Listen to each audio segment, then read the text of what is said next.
Parti d'un rêve pour changer de vie, ou bien créatif depuis toujours, il existe autant de parcours que de personnes. Chacune d'entre elles ont un point commun, la passion. Bonjour, moi c'est Justine, j'ai 26 ans, j'habite en Picardie, tout près d'Amiens. Avant l'EDA, j'étais déjà dans un parcours d'études de design. Juste après le bac, j'ai fait une préparation en arts appliqués à Amiens. Ensuite, je suis allée à Caen pour préparer un BTS design d'espace, là où j'ai étudié l'architecture d'intérieur, le paysagisme et la scénographie. Et ensuite, je me suis spécialisée en architecture d'intérieur en intégrant l'ESAT de Roubaix.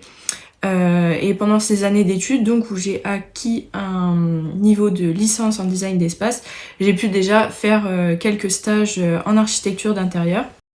Alors pourquoi avoir choisi cette formation en déco à distance ? Eh bien tout simplement parce que mes études m'ont apporté beaucoup, m'ont appris beaucoup sur le plan théorique, mais selon moi pas assez sur la pratique. Et c'est justement ce que proposait la formation en déco de l'EDA, beaucoup de cas pratiques, beaucoup de projets, des projets fictifs bien sûr, mais des projets qui se rapprochaient beaucoup de la réalité. Je voulais aussi avoir l'opportunité de travailler depuis chez moi à mon rythme, ce qui me permettait également d'avoir un emploi salarié à côté et d'avoir du temps pour le lancement de ma micro-entreprise.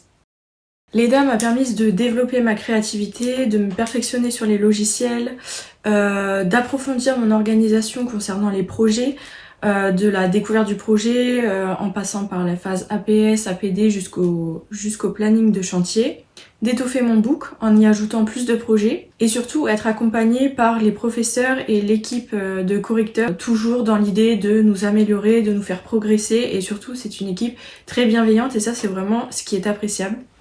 Juste après la formation, j'ai lancé mon entreprise. C'était un rêve depuis petite d'être à mon compte dans ce domaine parce que j'ai toujours été passionnée par l'architecture d'intérieur, la décoration. Et c'est vraiment un objectif de vie pour moi de faire un métier qui me passionne, qui me fait vibrer tous les jours. Et ce que je trouve d'autant plus gratifiant dans le fait de faire quelque chose qu'on aime, c'est surtout quand on peut apporter notre aide aux autres. Vraiment, j'adore rencontrer de nouvelles personnes, découvrir leur intérieur, les écouter, les comprendre quelles sont leurs problématiques, leurs besoins, leurs goûts, et ensuite travailler avec eux pour leur proposer un projet qui leur corresponde vraiment, et donc améliorer leur cadre de vie pour qu'ils se sentent mieux chez eux.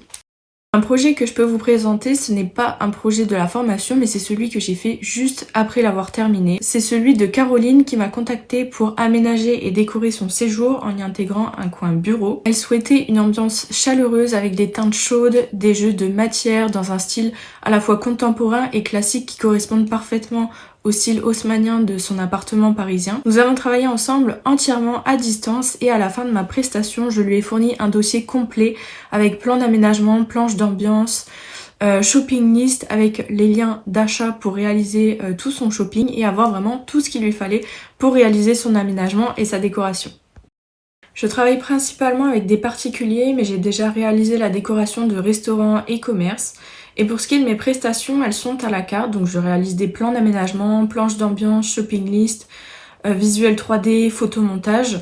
Et j'ai aussi des formules avec des packages que je propose directement aux clients selon leur projet. Alors à côté de ma micro-entreprise que je gère 2 jours par semaine, j'ai un emploi salarié en maroquinerie de luxe.